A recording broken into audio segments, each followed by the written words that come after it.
ಉದ್ದೇಶಿತ ಬಿಡದಿ ಟೌನ್ಶಿಪ್ಗೆ ಸಂಬಂಧಿಸಿದಂತೆ ರಾಜಕೀಯ ಜಟಾಪಟಿ ಜೋರಾಗ್ತಾ ಇದೆ.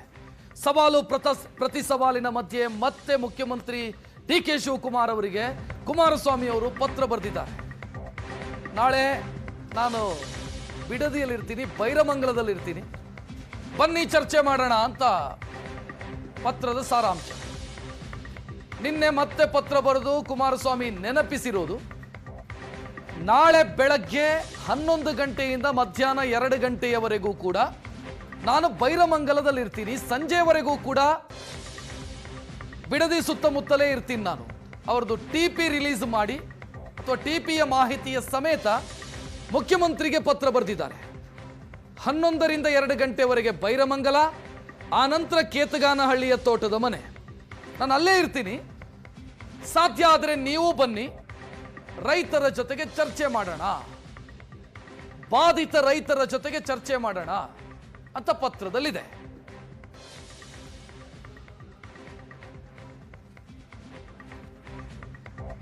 ಈ ಪತ್ರಕ್ಕೆ ಸಂಬಂಧಿಸಿದಂತೆ ಮತ್ತೆ ಮಾತನಾಡಿದ್ದಾರೆ ಕುಮಾರಸ್ವಾಮಿ.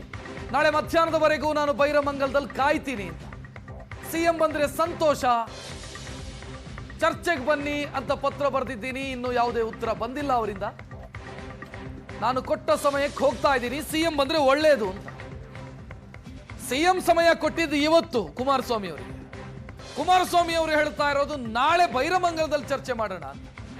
ಈಗ ಮತ್ತೆ ಕುಮಾರಸ್ವಾಮಿ ಮಾತನಾಡಿದ್ದಾರೆ, ನಾಳೆ ಇಡೀ ದಿನ ಅಥವಾ ಮಧ್ಯಾಹ್ನದವರೆಗೂ ಕೂಡ ನಾನು ಬೈರಮಂಗಲದಲ್ಲಿ ಇರ್ತೀನಿ, ಅವ್ರು ಬಂದ್ರೆ ಚರ್ಚೆ ಮಾಡೋದಕ್ಕೆ ರೆಡಿ ನಾನು.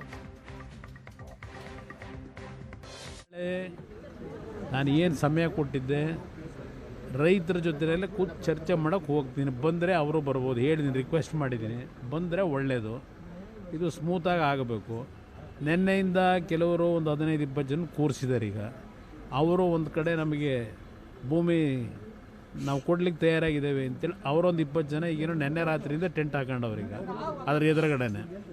ಅದು ನನಗೆ ಗೊತ್ತಾಗ್ತದೆಲ್ಲ, ಅರ್ಥ ಆಗ್ತದೆ. ಇನ್ನು ಯಾವ ಕಾರಣಕ್ಕೋಸ್ಕರ ಇವೆಲ್ಲ ಒಳಗಡೆ ನಡೀತಿದೆ, ಅದರ ಬ್ಯಾಕ್ಗ್ರೌಂಡ್ ಏನು ಎಲ್ಲ ನಾನು ಅರ್ಥ ಮಾಡ್ಕೊಂಡಿದ್ದೀನಿ. ಇಲ್ಲಿ ನನ್ನ ಪ್ರಶ್ನೆ, ಇಲ್ಲಿ ಶಿವಕುಮಾರ್ ಅವರ ಈ ರಾಜ್ಯದ ಮುಖ್ಯಮಂತ್ರಿಗಳ ವಿರುದ್ಧ ನನ್ನ ಹೋರಾಟ ಅಲ್ಲ ಇದು.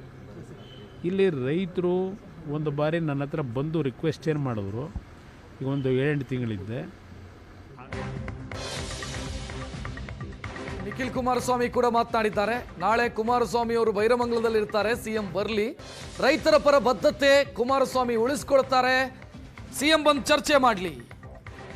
ಇನ್ನು ಪೋಸ್ಟರ್ ಅಭಿಯಾನಕ್ಕೂ ಕೌಂಟರ್ ಕೊಟ್ಟಿದ್ದಾರೆ. ಈ ಪೋಸ್ಟರ್ ಅಭಿಯಾನ ಕಾಂಗ್ರೆಸ್ಗೆ ಹೊಸದಲ್ಲ, ಕಾಂಗ್ರೆಸ್ನಲ್ಲಿ ಪರ್ಸೆಂಟೇಜ್ ಎಷ್ಟಿದೆ ಅಂತ ಎಲ್ರಿಗೂ ಗೊತ್ತಿದೆ. ಮಾನ್ಯ ಮುಖ್ಯಮಂತ್ರಿಗಳು ವಿಧಾನಸೌಧದ 4 ಗೋಡೆ ಮಧ್ಯೆ ಕೂತ್ಕೊಂಡು ಚರ್ಚೆ ಮಾಡಿ ಬಗೆಹರಿಸೋಣ ಬನ್ನಿ ಅಂತ ಕೇಂದ್ರ ಸಚಿವರಿಗೆ ಆಹ್ವಾನ ಕೊಟ್ಟಿದ್ದು. ತದನಂತರ ಅಲ್ಲಿಂದ ಕೇಂದ್ರ ಸಚಿವರು ಸನ್ಮಾನ್ಯ ಕುಮಾರಣ್ಣ ಅವರು ಕೂಡ ಒಂದು ಪತ್ರ ಬರೆದು ರೈತರ ಸಮ್ಮುಖದಲ್ಲೇ, ಯಾಕಂದರೆ ನಾವು 4 ಗೋಡೆ ಮಧ್ಯೆ ಕೂತ್ಕೊಂಡು ಏನೇ ಚರ್ಚೆ ಮಾಡಿದ್ರು ಇದು ಇತ್ಯರ್ಥ ಆಗ್ತಕ್ಕಂಥ ವಿಚಾರ ಅಲ್ಲ. ಇಲ್ಲಿ ಆತಂಕ, ಗೊಂದಲ ಇವೆಲ್ಲ ಸೃಷ್ಟಿಯಾಗಿರ್ತಕ್ಕಂಥದ್ದು ರೈತರ ಮಧ್ಯೆ. ಹಾಗಾಗಿ ರೈತರ ಮಧ್ಯೆನೇ ಕೂತ್ಕೊಂಡು ಇದನ್ನು ಬಗೆಹರಿಸಿದ್ರೆ ಉತ್ತಮ ಅಂತಕ್ಕಂಥದ್ದು ಸನ್ಮಾನ್ಯ ಕುಮಾರಣ್ಣ ಅವರ ಆಲೋಚನೆ ಏನಾಗಿತ್ತು, ಅದ್ರ ಪ್ರಕಾರವಾಗಿ ಪತ್ರ ಬರೆದಿದ್ದಾರೆ. ಆದರೆ ಇಲ್ಲಿವರೆಗೂ ರಿಪ್ಲೈ ಬರಲಿಲ್ಲ. ಬಹುಶಃ ಅವರು ಮುಖ್ಯಮಂತ್ರಿಗಳು ಬ್ಯುಸಿ ಇರ್ತಾರೆ. ಹಾಗಾಗಿ ಸನ್ಮಾನ್ಯ ಕುಮಾರಣ್ಣ ಅವರು ರೈತರ ಪರವಾದಂಥ ಕಮಿಟ್ಮೆಂಟ್ ಇರ್ತಾರೆ.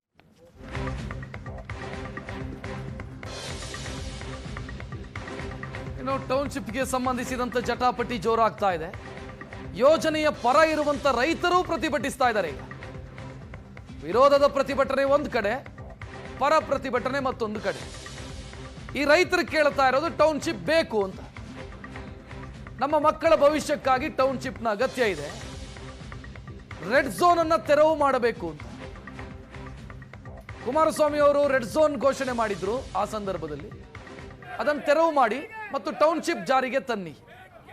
ನಮ್ಮ ಮಕ್ಕಳ ಭವಿಷ್ಯಕ್ಕೋಸ್ಕರ ನಾವು ಮಾರಾಟ ಮಾಡ್ತೀವಿ ಅಥವಾ ಲ್ಯಾಂಡ್ ಶೇರ್ ಉಳಿಸ್ಕೊಳ್ತೀವಿ. ಸರ್ಕಾರ ಒಳ್ಳೆ ರೇಟನ್ನೇ ಕೊಡ್ತಾ ಇದೆ ಜಮೀನಿಗೆ, 2.5 ಕೋಟಿ. ಸೊ ನಮ್ಮ ಭವಿಷ್ಯಕ್ಕೆ ಅಗತ್ಯ ಇದೆ, ಇದು ಟೌನ್ಶಿಪ್ನ ಅಗತ್ಯ ಬೇಕು, ಅಗತ್ಯ ಇದೆ, ನಾವು ಭೂಮಿ ಬಿಟ್ಟು ಕೊಡ್ತೀವಿ ಅಂತ ಆ ಯೋಜನೆಯ ಪರ ಇರುವಂತ ರೈತರು ಪ್ರತಿಭಟಿಸಿರೋದು.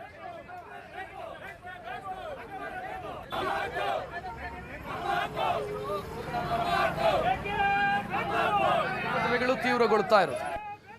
ಪರ ಇರೋರು ಹೇಳ್ತಾ ಇರೋದು ಅಂದ್ರೆ ಯೋಜನೆಯ ಪರ ಇರೋರು ಹೇಳ್ತಾ ಇರೋದು ಇಲ್ಲಿ ಬರಡು ಭೂಮಿ ಇದೆ, ಬಂಜರು ಭೂಮಿ ಇದೆ, ಸರಿಯಾಗಿ ನೀರಾವರಿ ವ್ಯವಸ್ಥೆ ಇಲ್ಲ, ವೃಷಭಾವತಿಯ ನೀರು ಬರ್ತಾ ಇದೆ, ಅದು ಕೂಡ ಕಲುಷಿತ ನೀರು, ಅದನ್ನು ಹಾಕಿ ಬೆಳೆ ಬೆಳೆದರೆ ಕ್ಯಾನ್ಸರ್ ಕಾರಕ. ಅದು ಇಂಥ ಭೂಮಿಯನ್ನು ಇಟ್ಕೊಳ್ಳೋದಕ್ಕಿಂತ ಮಾರಾಟ ಮಾಡೋದು ಒಳ್ಳೇದು. ಒಳ್ಳೆ ರೇಟ್ ಕೊಡ್ತಾ ಇದೆ ಸರ್ಕಾರ. ನಾವು ಟೌನ್ಶಿಪ್ಗೆ ಭೂಮಿ ಕೊಡ್ತೀವಿ, ನಾವು ಬೇಕಿದ್ರೆ ಲ್ಯಾಂಡ್ ಶೇರ್ ಉಳಿಸ್ಕೊಳ್ತೀವಿ 50%. ಇದರಿಂದ ನಮ್ಮ ಭವಿಷ್ಯಕ್ಕೆ ಒಳ್ಳೇದಾಗತ್ತೆ ಅಂತ ಅದರ ಪರ ಇರೋರು. ವಿರುದ್ಧ ಇರೋರು ಇದು ಫಲವತ್ತಾದ ಭೂಮಿ, ನಾವಿಲ್ಲಿ ದೊಡ್ಡ ಮಟ್ಟದಲ್ಲಿ ಬೆಳೆ ಬೆಳೀತಾ ಇದ್ದೀವಿ, ಹೈನುಗಾರಿಕೆ ಮಾಡ್ತಾ ಇದ್ದೀವಿ, ಇಂಥ ಭೂಮಿಯನ್ನ ನಾವು ಕೊಟ್ಟು ಹೋಗೋದಾದ್ರೂ ಎಲ್ಲಿಗೆ? ಭೂಮಿ ಕೊಟ್ರೆ ಮತ್ತೆ ಖರೀದಿ ಮಾಡೋದಕ್ಕೆ ಸಾಧ್ಯ ಇಲ್ಲ. ನಾವು ಕೃಷಿಯನ್ನೇ ಅವಲಂಬಿಸಿರೋರು, ಕೃಷಿಯನ್ನೇ ಆಧರಿಸಿ ಜೀವನ ಮಾಡೋರು. ಯಾರೋ 20 ಜನ ಭೂಮಿ ಕೊಡ್ತೀವಿ ಅಂತ ಹೋರಾಟ ಮಾಡ್ತಾ ಇದ್ದಾರೆ. ಯಾಕಿದೆಲ್ಲ ನಡೀತಾ ಇದೆ ಅನ್ನುವಂಥ ಹಿನ್ನೆಲೆ ಅರ್ಥ ಆಗ್ತಾ ಇದೆ. ಅಂತ ಭೂಮಿ ಕೊಡ್ತೀವಿ ಅಂತ ಪ್ರತಿಭಟಿಸೋರ ಬಗ್ಗೆ ಕುಮಾರಸ್ವಾಮಿ ಅವರು ಮಾತನಾಡಿದ್ದಾರೆ. ಯಾರೋ 20 ಜನ ಯೋಜನೆಗೆ ಭೂಮಿ ಕೊಡ್ತೀವಿ ಅಂತ ಹೇಳ್ತಾ ಇದ್ದಾರೆ. ಇದರ ಅಸಲಿಯತ್ತು ಏನು ಅನ್ನೋದು ಗೊತ್ತಾಗತ್ತೆ ಅಂತ ಕುಮಾರಸ್ವಾಮಿ ಮಾತನಾಡಿದ್ದಾರೆ. ಅವರು ಒಂದು 15-20 ಜನ ಕೂರಿಸಿದ್ದಾರೆ. ಈಗ ಅವರು ಒಂದು ಕಡೆ ನಮಗೆ ಭೂಮಿ ನಾವು ಕೊಡ್ಲಿಕ್ಕೆ ತಯಾರಾಗಿದ್ದೇವೆ ಅಂತೇಳಿ ಅವರೊಂದು 20 ಜನ ಈಗೇನೋ ನೆನ್ನೆ ರಾತ್ರಿಯಿಂದ ಟೆಂಟ್ ಹಾಕೊಂಡವ್ರಿಗೆ. ಅದು ನನಗೆ ಗೊತ್ತಾಗ್ತದೆಲ್ಲ, ಅರ್ಥ ಆಗ್ತದೆ ಇನ್ನು ಯಾವ ಕಾರಣಕ್ಕೋಸ್ಕರ ಇವೆಲ್ಲ ಒಳಗಡೆ ನಡೀತಿದೆ, ಅದರ ಬ್ಯಾಕ್ಗ್ರೌಂಡ್ ಏನು ಎಲ್ಲ ನಾನು ಅರ್ಥ ಮಾಡ್ಕೊಂಡಿದ್ದೀನಿ. ಕೆಲವರು ಒಂದು 15-20 ಜನ ಕೂರಿಸಿದ್ದಾರೆ. ಈಗ ಅವರು ಒಂದು ಕಡೆ ನಮಗೆ ಭೂಮಿ ನಾವು ಕೊಡ್ಲಿಕ್ಕೆ ತಯಾರಾಗಿದ್ದೇವೆ ಅಂತೇಳಿ ಅವರು.